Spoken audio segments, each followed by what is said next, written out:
Thank you for coming out today. Welcome to the Ethical Humanist Society, the Triangle, on a chilly December day, getting ready for the holidays kind of day. Nice to have you all here. Um, so I thank you for coming to the meeting. The Ethical Humanist Society, the Triangle, promotes the use of reason and science in the search for and commitment to living an ethical life that benefits all of humanity. We believe that personal inquiry, responsibility, and accountability are the best bases for ethical decision making.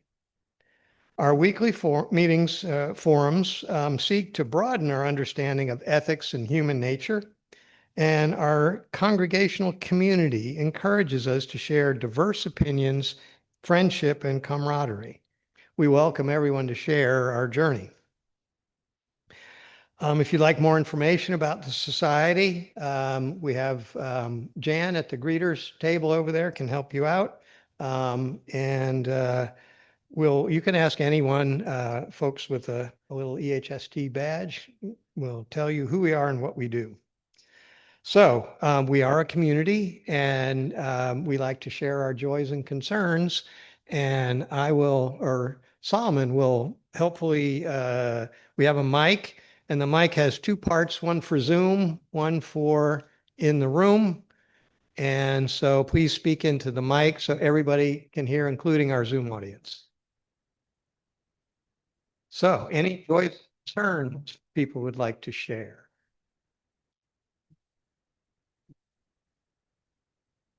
I spent the last week with my daughter and her family in San Jose. It was a very fun time. Enjoyed being with my two grandkids and seeing my daughter and my son-in-law. It was just a week ago was our last day, and then we came back on Monday. I'm here for a while. Until my next journey, I'll be around. Right. Um, I'm gonna take credit for the next one. So yesterday we had a birthday party for my mother. My mother and father are both in their 90s. Mom just turned 91, and we had a lovely dinner in our relatively new kitchen because we remodeled our house recently, and it was like our first exciting party to enjoy all the new stuff. So yeah, so that was a joy. Really enjoyed that. We had tenderloin because they wanted to go to the Angus barn, but the Angus barn is booked solid all the way through December. They have no bookings for the holiday season from now, and I didn't realize that. And we needed to have booked like in September if we wanted a berth at the Angus barn.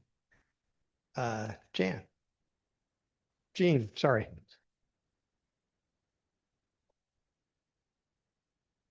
I don't know if I've said this, so excuse me if I have, but in case you didn't know, and this is a story that I know because I know people involved, when ICE came to Raleigh 2 weeks ago, there were my youth minister knew, or she was the youth minister several years ago, and she knew youth who were in the first job, essentially, who were immigrants, but she had helped them get naturalization papers. So she knew very well they were legal immigrants and they were disappeared, literally taken from their jobs. One guy was in a construction and they pulled up in the ICE van, took him from having a stop sign, holding the stop sign, threw him in the van, got 2 miles down the road, discovered that he was legal and he had papers on him,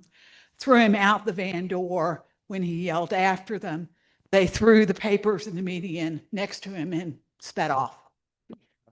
So two of them, she knew by the end of the day where they were. The third, the last time I talked to her, she still didn't know what his status was or where he was.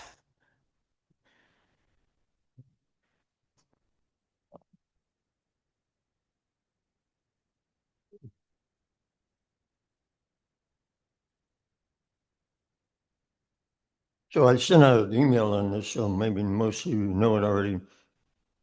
So I'm a would-be playwright, so I got a letter from the artistic director of a New York City theater, and they want me to go to New York City to do a stage reading of my play and decide whether or not to produce it off Broadway. Yeah. Wow, congratulations. Nice. All right. Any other joys and concerns to share? If not, I will call whoever has opening and closing words because I forgot to check the schedule. Dorothy, the mic is yours.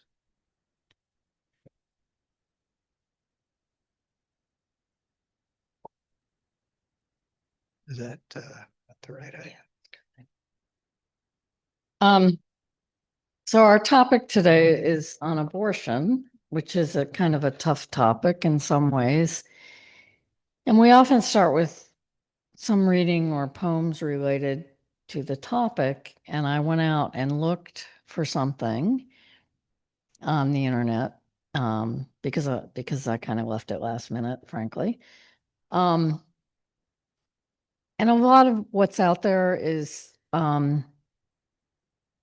I think, the other side, writing poetry about loss and very pro-life stuff. But I did find one poem that I thought spoke to me and impressed me. And I don't know much about the author. I tried to find out more about the author because I don't really know which side this poem is coming from, if there are sides. But the author is named Mohammed Akmal Nazir, and all I could run down about him was that he is an Indian poet. He also he writes in both English and Urdu, and apparently he is locally a pretty well-known poet and English teacher in the area he lives in India. And it's a short poem, but I thought it was thought-provoking. The name of it is Abortion, and the poem is: The blow was very cruel. The bud could not blossom. It died underneath. And who cares? The loss was a tribute to the overenthusiasm of sowing the seeds.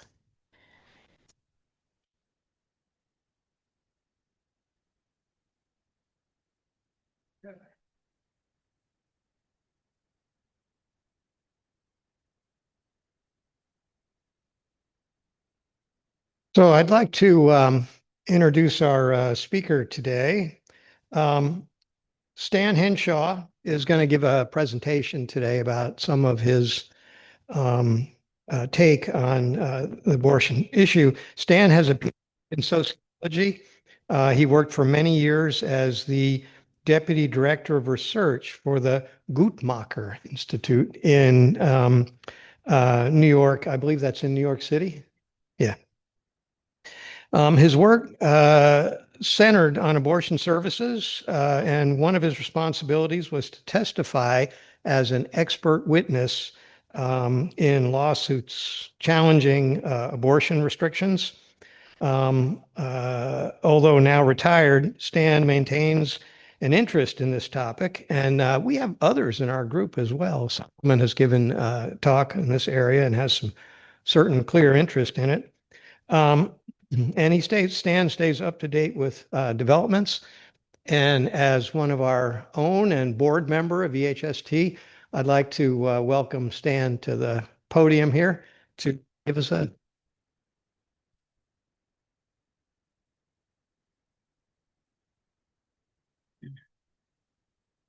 Well, thank you. I'm a sociologist, and the Guttmacher Institute is interested in the facts, at least the research department. So I'm focusing more on what's happening than I am on ideology and what should happen. And I'm just trying to present what I see is happening in the US world. Of course, some of the language has a pro-choice slant to it. If I were anti-choice, I might phrase things a different way. But anyway, and I'm sorry, I'm not a good speaker, so I'm going to have to do a lot of reading of my talk. So that's unfortunate. Anyway, as you all know, in June 2022, the Supreme Court in the Dobbs versus Jackson Women's Health Organization found that the U.S. Constitution does not confer a right to abortion. This overruled the 1973 Roe versus Wade decision, and it leaves authority to regulate abortion to the states. As expected, then, many states passed restrictive laws on abortion, varying from total bans to prohibiting abortion after 6 weeks of pregnancy to later limits that would not have been permitted under Roe versus Wade. In some states, previous restrictions that had been enjoined then went into effect. Today, according to the Guttmacher Institute, 14 states completely ban abortion. 4 other states, Florida, Georgia, Iowa, South Carolina, most of them close to North Carolina, prohibit abortion after 6 weeks of pregnancy. That is 6 weeks from the start of the last menstrual period, which is only 4 weeks of actual pregnancy or 2 weeks after the missed period. And you would think that it would be almost impossible to get an abortion in that time. But women have surprisingly been able to do that. The number of women, it's a problem because a lot of women don't even know they're pregnant 2 weeks after the missed period. They don't pay attention, or they don't, as you well know. Anyway, in the states with those laws, it turns out more than half of the number of abortions still occur. In other words, half of the women who want abortions are still able to do so, even under the 6-week ban. It surprised me. Remember, store-bought pregnancy tests are able to detect pregnancy even a little before the missed period. So I'm sure that helped. And I just wonder if some of the providers might stretch the rules a little bit. But it's still, of course, a serious restriction for a lot of women who don't know they're pregnant or can't get there within 6 weeks. North Carolina and Virginia are the only southern states that haven't restricted first trimester abortions. North Carolina, however, did prohibit abortions past 12 weeks and impose some other conditions. The most onerous of them is a 72-hour waiting period. This means that women from other states have to make 2 trips to the state or stay at least 2 nights in North Carolina in order to get an abortion here. Nevertheless, many women still find a way. In 2024, an estimated 6,000 women from Georgia and 6,800 from South Carolina had abortions in North Carolina. The overturning of Roe versus Wade didn't have the effect that abortion opponents had hoped for. Although opponents didn't really believe it, public opinion has always favored reproductive rights to a certain extent. After Dobbs, when states began to outlaw abortion and people saw the consequences of the bans, favorability actually increased. According to Pew Research, the proportion of Americans who believe that abortion should be legal in most or all cases went from 59% in 2021 to 64% in 2024. In 34 cases in DC, more people in those states believe abortion should be generally legal than believe it should be illegal. In only one state, Arkansas, more think it should be illegal than legal. The other 16 states covered by this survey, there wasn't a significant difference found. So we don't really know surveys are not completely accurate, of course. There's random error. In North Carolina, 59% believe abortion should be legal, as to 39% favoring illegality. Many states with restrictive legislation reflect the extent to which gerrymandering has allowed conservatives to control the state legislatures. So there's a lot of cases where if you surveyed the population, it's pro-choice and the legislation is restrictive. In the US, some states allow citizen-initiated referendums to amend the state constitutions. North Carolina, unfortunately, is not one of those states, so we can't do it here. But pro-rights groups in several states with restrictive abortion laws have organized referendums to amend their constitutions to guarantee reproductive rights. Most of these referendums have passed, in fact, all but one, really. And restrictive laws have been replaced by constitutional amendments guaranteeing reproductive rights in Arizona, Michigan, Montana, Missouri, and Ohio. In Kansas, the Supreme Court found abortion rights in the state constitution, and the anti-abortion people didn't like that. So they organized a referendum to restrict abortion, and it failed. So Kansas, and then also another case where reproductive rights were favored by the population. Similarly, in Kentucky, voters rejected a no right to abortion amendment, although abortion is still illegal. Several other states where abortion was legal, at least in the first trimester, have also passed referendums to extend rights or remove remaining restrictions. Such referendums have passed in California, Colorado, Maryland, Nevada, New York, and Vermont. A referendum got less than 50% of the support in only one state, South Dakota. In Florida, the referendum received 57% approval, but it failed because the Florida Constitution requires 60% to pass. And the state is very gerrymandered, and they have an extremely restrictive abortion law now. In a number of states, the state Supreme Court itself has found abortion rights in the state constitution similar to that found in Roe versus Wade.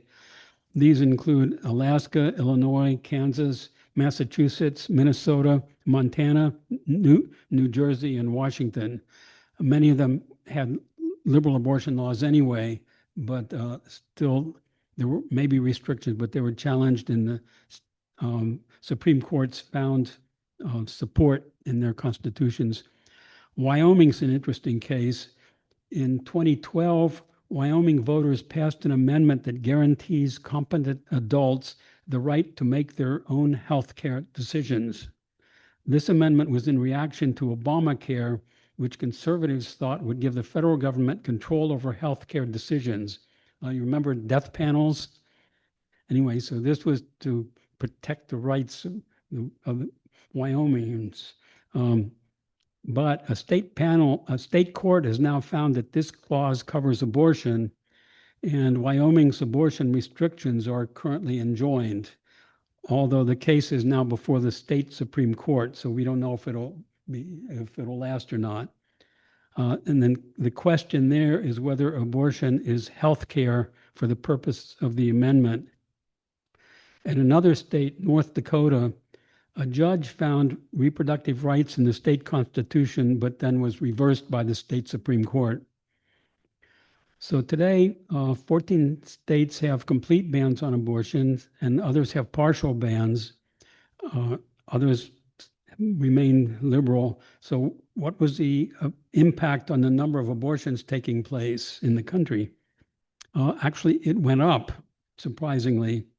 According to the Guttmacher Institute, the number of legal abortions increased by more than 100,000 between 2020 and 2024. This is a little bit misleading because there were still many women in restrictive states that were unable to end pregnancies that they would have otherwise. And this was compensated by the number of abortions in liberal states going up. and I'll talk about that a little bit. But in the restrictive states, it wasn't as bad as might be expected because many women were able to go to other states for abortion services, and some of them were helped by support from abortion funds, which in turn were supported by large foundations and other people. In 2024, more than 169,000 women crossed state lines for abortion services, which is twice as many as did in 2020. Almost 17,000 women came to North Carolina compared to about 7,000 in 2020. Because more women are having to travel longer distances to other states, the proportion of abortions delayed past 12 weeks has gone up. The other change that helped women in restrictive states was telemedicine. The CDC a few years ago relaxed its regulation of mifepristone, the abortion pill, to allow it to be mailed to patients. And doctors in New York, California, and other non-restrictive states now counsel them by telephone or video and have the necessary pills sent to them by mail. Thousands of women in restrictive states have been able to end their pregnancies this way.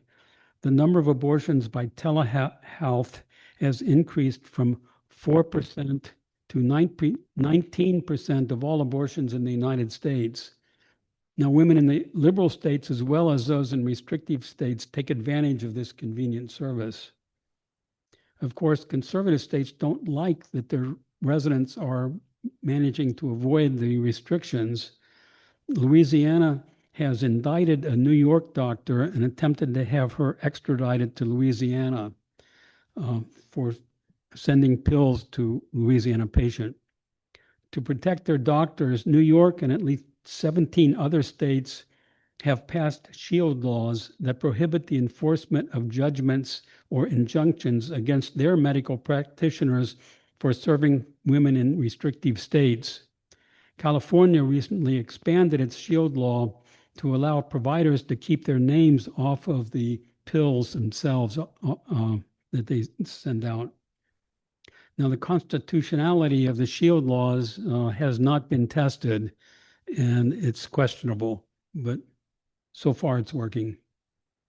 Now, another factor which we don't have data for is the ease of purchasing abortion pills over the internet. There are several websites run by nonprofits that offer counseling by email or telephone and arrange to have the pills mailed, usually from India. There is Aid Access and Plan C and a number of others. And in addition, there are numerous commercial websites that also sell abortion pills. And as far as I know, the commercial sites provide authentic medications that actually work, but often they don't include all the information you might want about how to take the pills. And it surprises me that more women don't take advantage of these online services because they're easier to use in the clinics, less expensive, and very confidential. I think over time, the number of people turning to them rather than to clinics will increase. It takes time for popular culture to absorb new information like this. So why did the number of abortions go up in the non-restrictive states? In North Carolina, the number of abortions to residents went from 32,000 in 2021 to 43,000 in 2023, even though a law prohibiting abortions past 12 weeks went into effect in July 2023. So it's not entirely clear why this happened, but I can speculate. One possibility is that telemedicine made it easier to get abortion pills and is more convenient, even for women in states with clinic services. There are something like 8 clinics in North Carolina scattered around the state. Another possibility is that the publicity around abortion made women more aware of the availability of services and made abortion seem more socially acceptable. Now, I remember in 1980, when I first got into dealing with abortion, there were large anti-abortion demonstrations around Reproductive Health Services, which was a big abortion clinic in St. Louis. And there was a lot of press, extensive television and newspaper coverage, but the clinic didn't lose clients. In fact, the number of people coming for abortions increased significantly. And I guess because they heard about the availability, and this was like free advertising. So I guess there's no such thing as bad publicity. And it's always been true that some people don't know that abortion services are available. So the publicity was helpful from a point of view of allowing women to end the pregnancies that they don't want. Now, in addition to blocking some women from ending unwanted pregnancies, the Dobbs decision has had other adverse effects on women's health.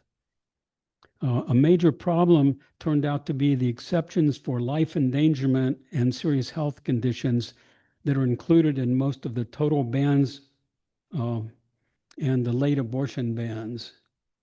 Defining exactly what when these exceptions apply has proved to be an almost insoluble problem.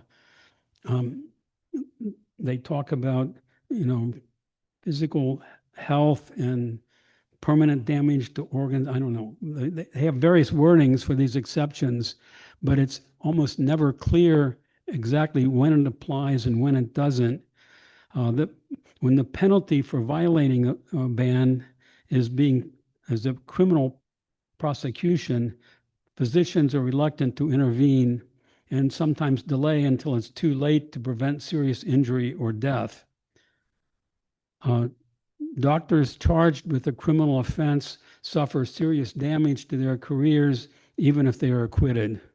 So you can understand they're cautious. There are three kinds of issues where emergency exceptions come into play. First are patients with pregnancy-related complications late in pregnancy, such as preeclampsia or preterm premature rupture of the membranes, where the only effective treatment is to end the pregnancy.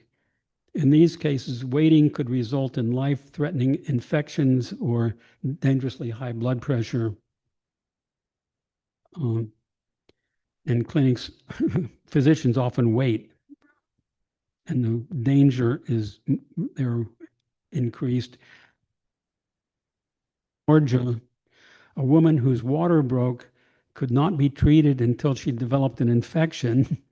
Then they would treat her, but she had to have a hysterectomy at that point. That's just one example, though. Second are patients with pre-existing medical conditions, such as heart disease, that are expected to worsen with continued pregnancy.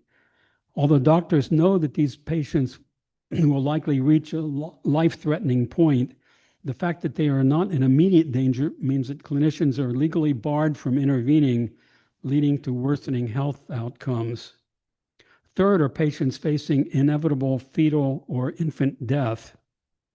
Clinicians are unable to intervene as long as the fetus still has a detectable heartbeat, unless the woman is also in immediate danger. And another ambiguous situation is ectopic pregnancy.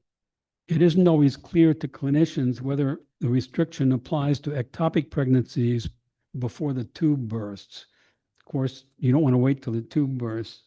So doctors delayed treatment due to fear of running afoul of the abortion ban has caused several deaths and medical problems that have received extensive notice in the media. At least 5 women in Georgia and Texas have died when they did not receive the needed care, and those are the ones we know about. There could well have been more in other states also. Recently, the media learned about a woman, Tierra Walker, a 37-year-old dental assistant from San Antonio, Texas, who died at around 20 weeks pregnant She was the mother of 3 with a history of high-risk pregnancies, including a previous stillbirth due to severe preeclampsia. She again had preeclampsia, which should have been treated by ending the pregnancy and then proved fatal. Not one of the many doctors involved in her care even mentioned the possibility of abortion. And ironically, none of the deaths were of women seeking abortions. There were women who wanted to give birth. Bad publicity about women dying and being denied care may have played a role in the pro-rights results of the referendums. So I think public opinion has been influenced by these cases. Now, anti-abortion states are aware of these problems. One of their responses has been to suppress the maternal mortality data. In Georgia, when news of 2 deaths hit the media, the commissioner of the Department of Public Health dismissed all 32 members of the Maternal Mortality Review Committee. Idaho has completely disbanded its committee, and Texas put an anti-abortion extremist on its committee. So problems, I'm sure you know, problems caused by anti-abortion policies also occur at Catholic hospitals, though without, of course, the threat of criminal prosecution. Recently, an Illinois woman was denied emergency care for her ectopic pregnancy by an anti-abortion OBGYN. She had to go to multiple healthcare centers and hospitals before getting the care she needed. This particular OBGYN was affiliated with Ascension, a multi-billion-dollar Catholic health system that has been at the center of similar firestorms. In California, the state attorney general has been pursuing legal action against Providence St. Joseph Hospital to compel the Catholic hospital to comply with the law and provide emergency stabilizing abortions when necessary. There are also at least 2 private suits in California against the same hospital system for damages for refusal to provide needed care. The hospitals claim that they are exercising their religious freedom rights. The effect of the abortion ban shows up in the state rates of maternal mortality, surprisingly. In Texas, maternal deaths rose by 52% in 2022, the first full year of the ban, compared to 2019. Now, the COVID was part of that, so that's a big number. In the country as a whole, maternal mortality rose by 11% over the same time period. Some of this increase was due to COVID, but the increase was much higher in Texas than in other states. As COVID receded, rates have declined nationally and everywhere. In 2023, rates declined nationally by 16%, but by 21% in the states where abortion rights were protected. One of the reasons for the difference was probably that poor women in poor health who would have terminated their pregnancies were unable to do so in the restrictive states and then suffered health consequences. A similar phenomenon was observed after Roe versus Wade in 1973, that maternal mortality declined. Similarly, there's been an effect on infant mortality. Between 2018 and 2023, infant mortality rose 7.3% in restrictive states compared with states without additional restrictions. These numbers are based on different studies. I didn't have the original numbers. I'm just going by other people's studies, and they don't always include all the statistics I'd be interested in, but I have to deal with what I've got. Much of the increase was attributable to congenital abnormalities because you couldn't end a defective fetus. But deaths for other reasons also increased. And the increase was no less in states with exceptions for fetal and maternal health, which suggests that physicians are reluctant to perform needed abortions because of lack of clarity of the health exceptions. They really don't work. As with maternal mortality, women with health issues may have been forced to continue unwanted pregnancies and they were the ones more likely to have problems with fetal health and then uh, prenatal and postnatal death of the fetus. Anti-abortion groups may be disappointed that public opinion has moved against them, but they haven't given up trying to limit access to abortion, and they're still fighting hard on the legislative front. In Kansas, Ohio, and Missouri, though voters have shown clearly that they favor abortion rights, the state legislatures are doing everything they can to make it difficult or impossible for women to access services. In Missouri, 1 year after the referendum, medication abortion is still completely unavailable, and surgical abortions are only rarely available, and there are very few surgical abortions performed. There's still legal action going on, so the situation may improve, but the state is holding back abortion rights as long as it can.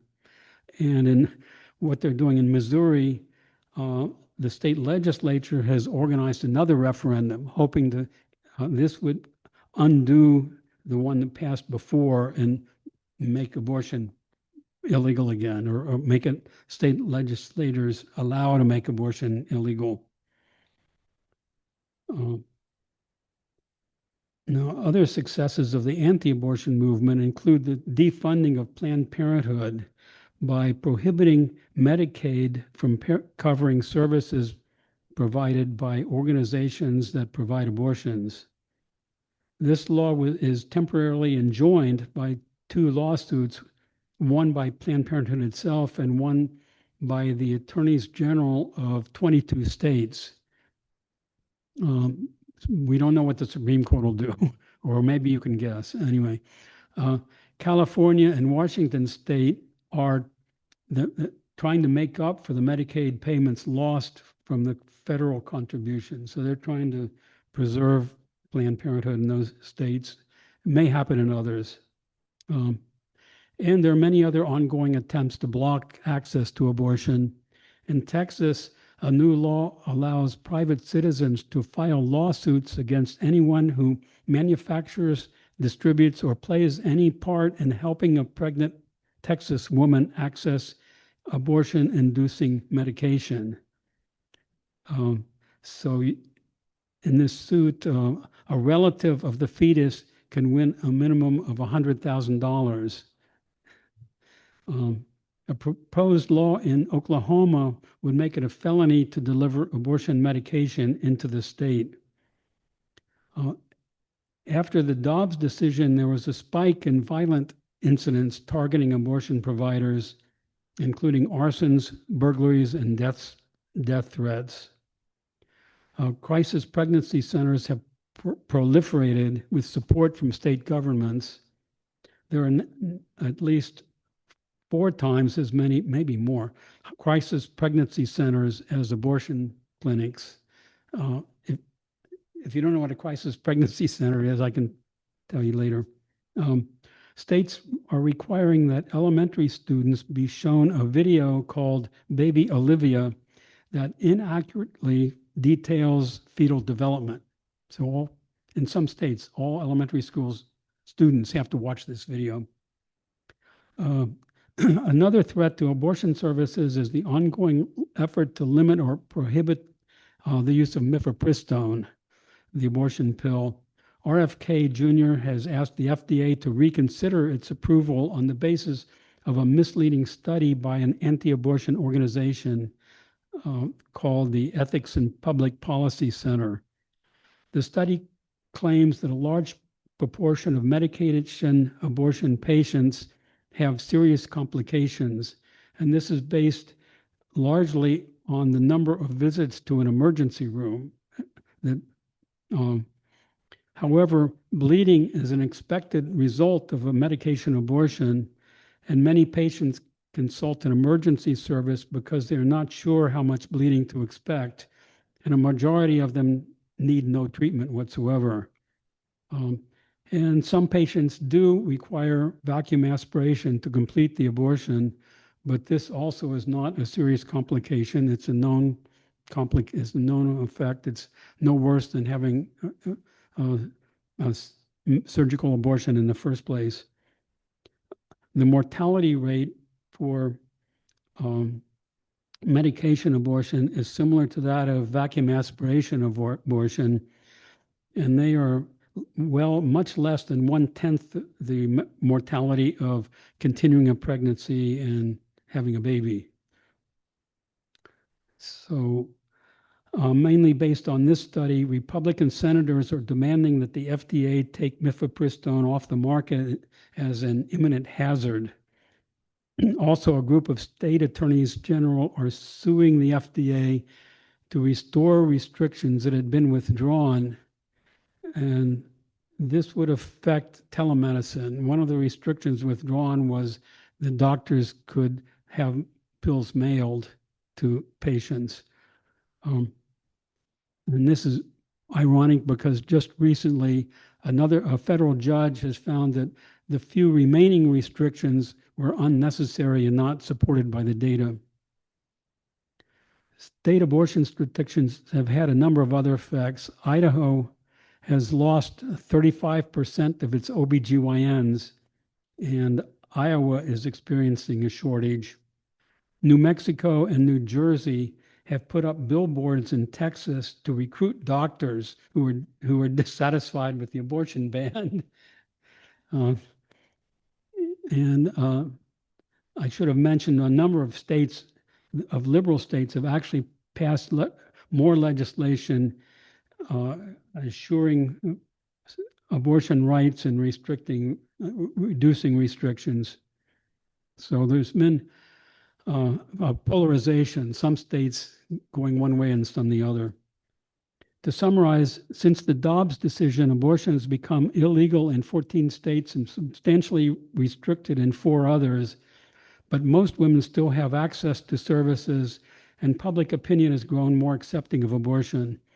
The number of abortions nationally has actually increased. Many abortions in restrictive states have been able to travel to other states for services or obtain abortion pills by telemedicine. Nevertheless, a significant number of women in restrictive states are still forced to continue unwanted pregnancies, and the restrictions pose a number of dangers for women whose health or life are threatened by complications late in pregnancy. Anti-abortion forces are making numerous efforts to restrict access, and the greatest threats at this point, in my opinion, to access are withdrawal of mifepristone by the FDA or Congress, and the other would be the Supreme Court deciding that shield laws are unconstitutional. So that's it. I'm open to any questions.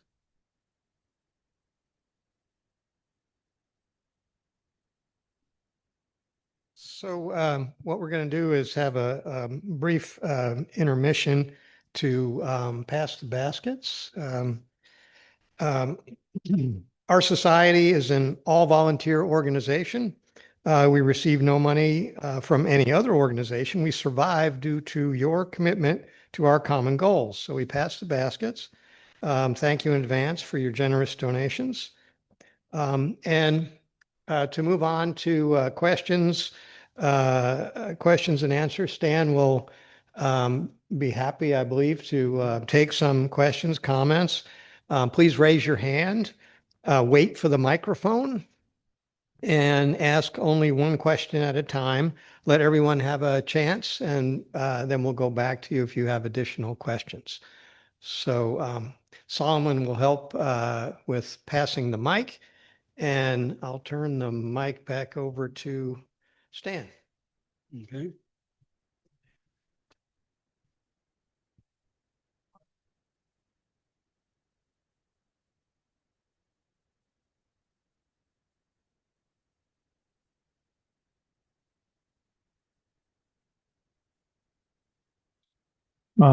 In states that have completely banned abortion, are those with a 6-week limitation, or do they not allow any abortions, period?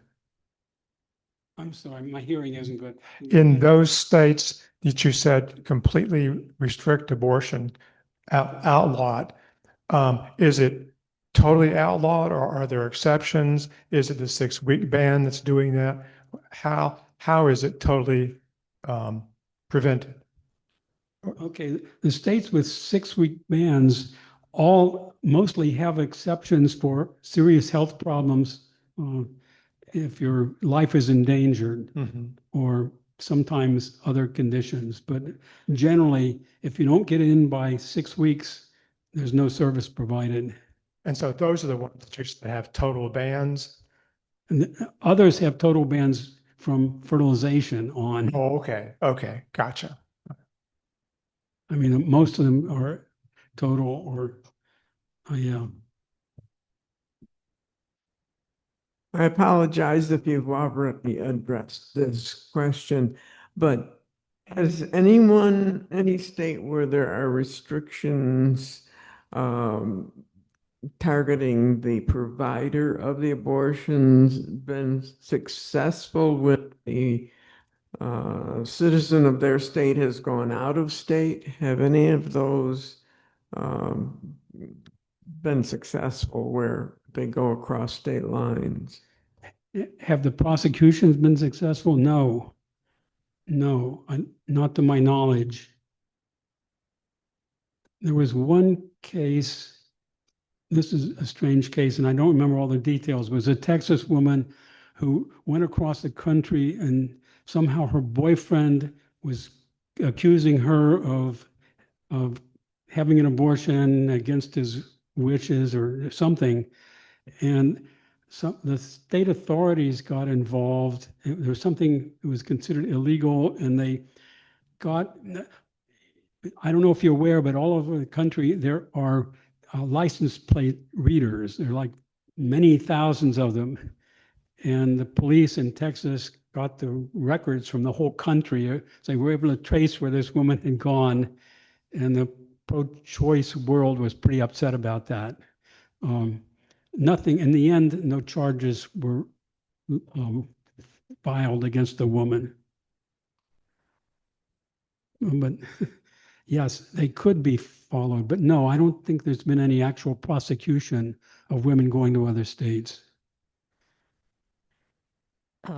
So I have a couple of questions. Obviously, I don't like any of these restrictions, but particularly when they're not letting somebody who has an ectopic pregnancy get the surgery they need, there's absolutely no way that an ectopic pregnancy is viable ever at all. So I don't understand why any doctor would hesitate. They know that that's not viable. The babies cannot grow in tiny little tubes. So I just, obviously I'm frustrated, but I just wanted to see your feedback on that. Well, I think that's what you're saying is true, and I'm not sure the laws ever really would apply to ectopic pregnancy if it were challenged in court. However, medical people are not clear about what the law is, and they're so intimidated, and the danger is so great if they are prosecuted, and the Catholics are not clear either. I mean, so there can be a real problem, even though it shouldn't be. Stan, thank you for your presentation. It's me.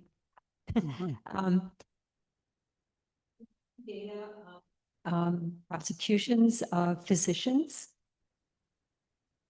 for abortion in some states. Have any There's any no- physicians lost? No, I don't think there are any physicians doing abortions in the restrictive states. There's one case in Texas. There was a midwife doing abortions down South Texas near Mexico, and she and another person in her practice have been arrested and being prosecuted for doing abortions. But that's the only case I know of. Stan, I'm over here. Yeah. I've never been pregnant, and probably would likely never be, but how, never say never, how exactly can one say when these week-long or month-long or whatever the time frame is, restrictions should be enforced. Because it seems to me that there's a lot of biological variability everywhere. How would you know whether it was 5 weeks or 4.5 weeks or 6.5 weeks? How do these laws work to define a time period when you're talking about something that to me should probably be kind of nebulous? The ultrasounds are pretty accurate. You can tell exactly the size of the embryo. Um, you can maybe tell how many cells there are there. I don't know. And some of the laws aren't 6 weeks. They say detectable heartbeat. Well, it isn't a heartbeat, but you can detect something. It's an electrical thing that starts at around 6 weeks. And yes, you can see that in the ultrasound. So in theory, once you see that, you can't do the abortion. Um, there are cases where states require, maybe not for 6 weeks, but require the doctor to take a photograph, keep a photograph of the ultrasound to prove the gestational age. So if you try to prevent doctors from stretching the limits or cheating, and they could do that, you know. John. Stan, these bands are near bands. Oh, okay. Oh, these bands are near bands. Any of them have exceptions now for rape?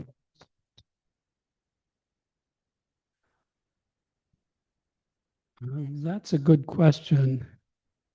The anti-abortion people are opposed to that because they think it'll be abused. I think I think they do. I haven't looked at. I know in other countries it's a big issue, and that sometimes yes, there are exceptions. Sometimes they require that the rape be reported to the authorities, and sometimes there's a time limit, and sometimes there isn't. Sometimes you can have a late abortion based on rape, and how liberal the law is.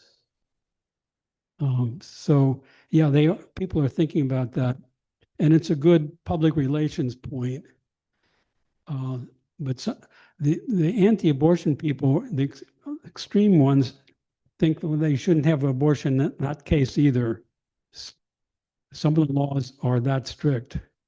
Another thing that they're trying to do is pass a personhood amendment, and that would make a fertilized egg a person, and that would make abortion completely change a lot of laws in a lot of situations. But people really are not ready for that. A few years ago, there was a referendum in Mississippi. A personhood amendment was proposed, and even Mississippi defeated that one. So people are not ready for that. What I think I hear you saying, and tell me if I'm wrong, in a way, what we've gotten to is a point where the anti-abortion people want it not to be convenient. And what you're saying to me with whatever, I can't pronounce it, is that if you want an abortion, you probably can get one with some thought. You can mail away, do telehealth, whatever. The people who are really at risk is the people that the anti-abortionist would like, which are the people who really want a pregnancy, who are stuck in a state where it's not legal, and then suddenly get into medical trouble and don't have the time to get to a solution before they're dead. It's where the health problems occur, yes. There, but for other people, something like 10 or 12% of people really aren't ready for abortion until after 12 weeks.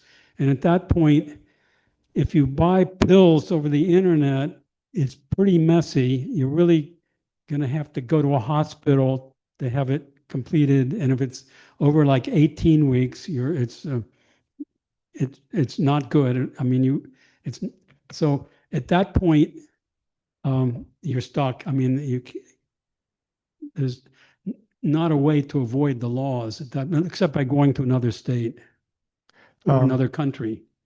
Tova Wax on Zoom is asking this question. Do you have any comments about the efforts around abortion in the debate about affordable health care / extension of the ACA subsidies? Now, I take that to mean, has abortion come up in the discussion about the extension of the ACA subsidies? Extension of what? The ACA, Affordable Care Act. Yes. President Trump wanted to have a 2-year extension, and Democrats are pretty much for that, and some of the Republicans say, okay, only if we have a national anti-abortion clause in that bill. And that has been blocking the progress of getting an extension of the ACA subsidies. Okay, all right. She did a follow-up comment. It has as an issue holding up the budget reconciliation. So I guess it did affect the budget reconciliation because the extension of the ACA subsidies was critical in that discussion. So yes. Okay. I have a question, since this was just mentioned, actually. As a matter of legality, with the Personhood Amendment, if a fetus is declared a person, what would be the legalities of allowing that person to use another person's body against their will insofar as the 13th Amendment against slavery would be? Well, no, sorry, my hearing is. Oh, sorry. If the fetus is declared a person, how would that be legal? How would that person be legally allowed to use another person's body against their will without the 13th Amendment against slavery coming into the issue? You have to ask the lawyer. You have to ask the lawyers that question. I think people in a situation where your life, you're not required in ordinary life to sacrifice yourself to save another person. So, for example, if you need cancer treatment, which will kill the fetus, you have a right to do that, even if the fetus is a person, I think, according to common law. So I think your rights at least are equal, and you're not required to sacrifice yourself for another person under any ordinary circumstances.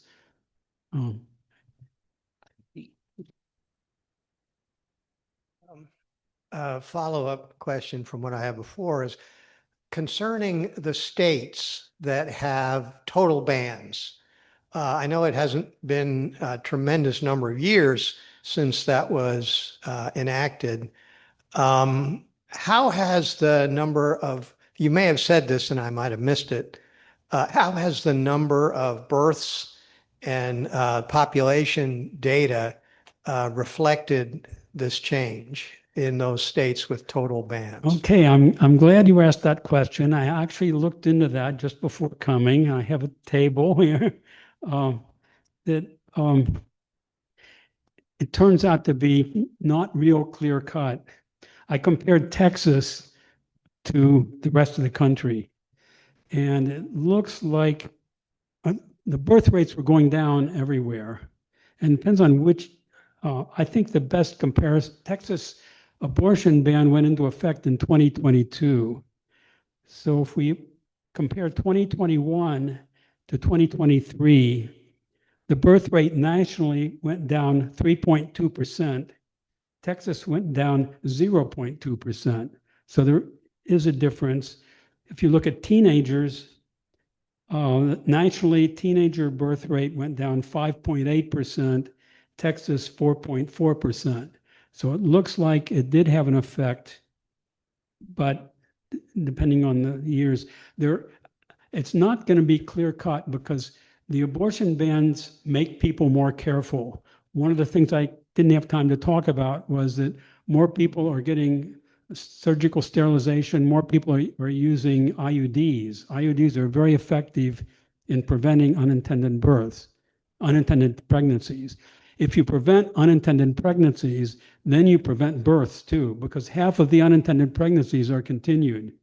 So if you want to increase the birth rate of the country and you prohibit abortion, you may have the opposite effect because a lot of births are unintended in the US, like a third of them. I mean, and even those who wanted no more births, something like 11 or 12% of all births were people who didn't want any more children. Okay, so if you allow them, make it so they don't have more children, then you have fewer births. On the other hand, some people do continue, so it can have, you still have unintended pregnancies no matter what, some. I mean, the anti-abortion people, some of them, and other countries, they're sort of opposing abortion because they want to increase the birth rate. But it's not going to have a very big effect because people are just more careful or they have abortions anyway. It's hard to stop it. I have a comment, I think a little bit more than a question. I have a little bit of optimism about how awful things are right now, including around the abortion question, just because of the idea of not being able to put toothpaste back in the tube, once it's out. I was listening to some radio show while I was driving, and they had, I think it was Due South, and they had on this young woman from UNC who is, I think, a co-president of the Reproductive Access at UNC Chapel Hill Campus Y, also known as Raunchy. Reproductive Access for UNC at the Y. And they're handing out the day after pill. What's it called? The Plan B. And she was so confident and she was so, we're doing this and it's really been helpful and lots of people are taking advantage of it. And these are the hours that we do it. And I just feel like, are these will young women ever really go back? I mean, it's not up to them. It's up to all of us as citizens to protect this right. But I kind of feel like, these right-wing folks are a little out of their minds thinking that they're actually going to be able to prevent abortions or, whatever. Well, I didn't believe that abortion would be an issue at this point. In the 1970s, you thought, well, it'll fade away because people will accept it, and they haven't. But they are worldwide. Attitudes are getting more accepting of abortion. In this country, we're maybe slow behind, happening here too. So yes, I think they are crazy to think they'll be able to stop abortions. I don't think they will be able to. And I think the trend is in the direction of more acceptance of sexuality. In fact, people are using birth control better because you don't have, they didn't used to not use it because you wanted to be swept away. You didn't want to be planning ahead to have sex. Well, I think people are now willing to plan or realize, it may happen. And so teenagers are better. The teenage abortion and birth rate are both way down. And I think the culture is changing, maybe has further to go. They're accepting contraception, realizing, now there are other countries like Netherlands where they use the pill very conscientiously, and they're accidental pregnancy rate is about the clinical level of what you're using it perfectly. The US was never close to that. And like there were records of giving people coming for birth control pill and then keeping track, 30% of them missed 2 or more pills in the first month. It's just, Americans are not good at doing it every day and being conscientious about it. But I think we're learning. I think we're getting better. Just real quick, I was thinking about the whole Planned Parenthood thing. And first of all, this is more of a comment than a question, copying Dorothy. With restriction of abortion, you're going to have a lot more people with low incomes having children from this than high incomes, because if you've got a high income, you're more able to drive out of state, or you get whatever you want. If you got super high income, you can just have the doctor come to your house. And so it's sort of counterintuitive. I guess maybe some of these people are hoping that if you're low income, you're not informed and will therefore vote for them. I don't know. But my other really distressed comment is cutting funds for Planned Parenthood.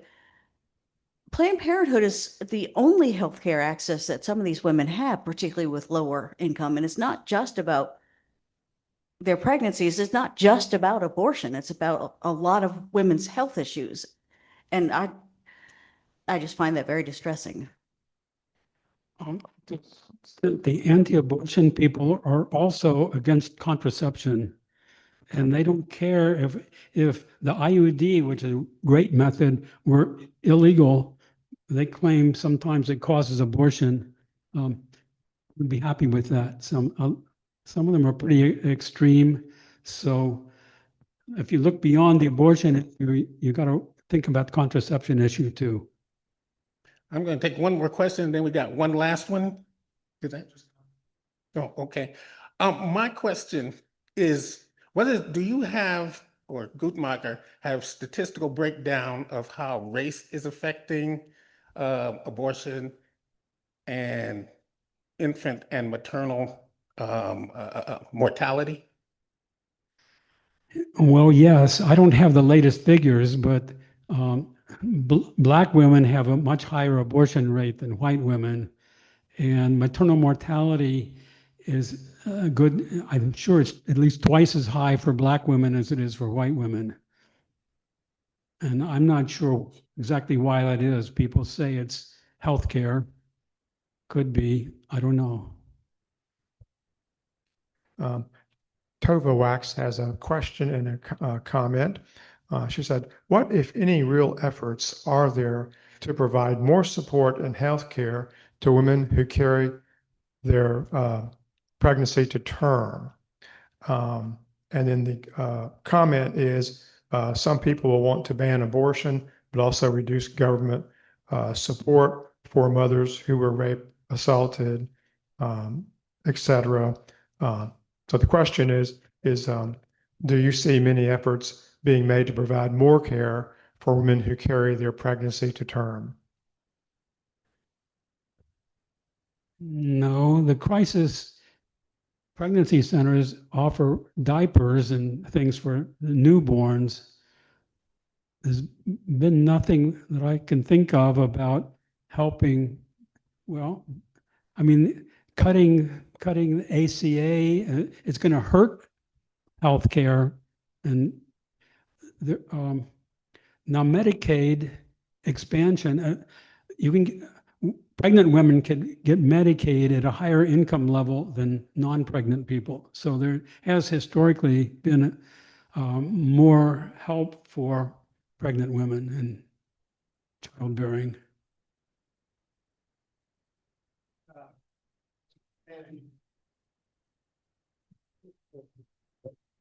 Thank you very much. I think the comment about not being a good speaker was misplaced. Excellent talk. Thank you. At this point, we will take announcements. Does anybody have any announcements? And I do. Next week, I'm going to start off while we're passing the mic. Next week, we will meet on Zoom, which I think is one of our program chair person's announcements. But we will also have, following that meeting, a board meeting on the same Zoom channel. You don't have to switch Zoom. All are invited. Our board meetings are not secretive. You're welcome to come if you are a visitor, friend, or member. And you can see how the sausage is made, which is always exciting. And before the board meeting next week, just a reminder, do not come here. We will not be here. Just another reminder. But the week after that, we will. And the week after that is a total social party. So everybody should come who can, because it'll be fun. Next week will also be really interesting. We're doing a little discussion on a subject called Growing Old is Not for Sissies. The push and pull of independence versus safety as we age. So that should be interesting. So that's We our hope- Zoom That's meeting next week's week. Zoom meeting. Right. Okay. Jan?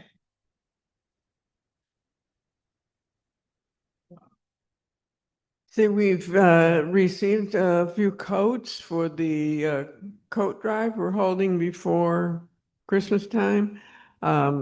Since we don't have a meeting here next week, if any, I'd like to get this done by Saturday or Sunday. If people could just contact me and I'll make arrangements to get the whatever goods or coats or scarves that they have. On another note, I'm assigned to be the board member in charge on the 20th, I think it is. Whatever the 21st. 21st, that's our, And our travel party. plans have changed, so I will be out of town. If someone could step up to do that duty. I'll take care of it. Okay, thank you. No worries. That's the party anyway, so there won't be a lot of formal need for discussion. Any other announcements? Dorothy? So Wednesday, we have our second Wednesday of the month happy hour at the Brew House, which is outside the Hampton Inn in Carborough, 6 to 8, and everyone is welcome. We call it a happy hour, but it's really dinner, social, just social, but we usually have dinner as well. All right, any other announcements? Then, in that case, Dorothy, I will invite you to come back to give us closing words.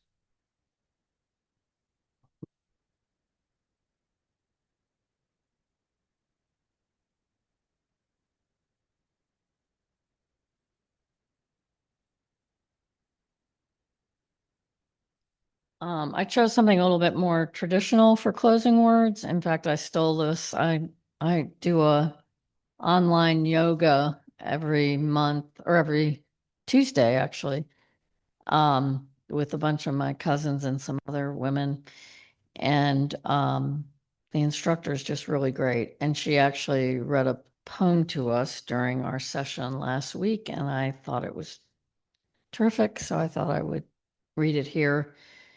It's a winter solstice poem called Snowy Night by Mary Oliver. Last night, an owl in the blue dark tossed an indeterminate number of carefully shaped sounds into the world, in which, a quarter of a mile away, I happened to be standing. I couldn't tell which one it was, the bard or the great horned ship of the air. It was that distant. But anyway, aren't there moments that are better than knowing something and sweeter? Snow was falling, so much like stars, filling the dark trees that one could easily imagine its reason for being was nothing more than prettiness. I suppose if this were someone else's story, they would have insisted on knowing whatever is knowable, would have hurried over the fields to name it, the owl, I mean.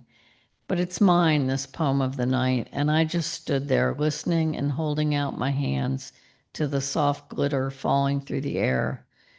I love this world, but not for its answers, and I wish good luck to the owl, whatever its name. And I wish great welcome to the snow, whatever its severe and comfortless and beautiful meaning.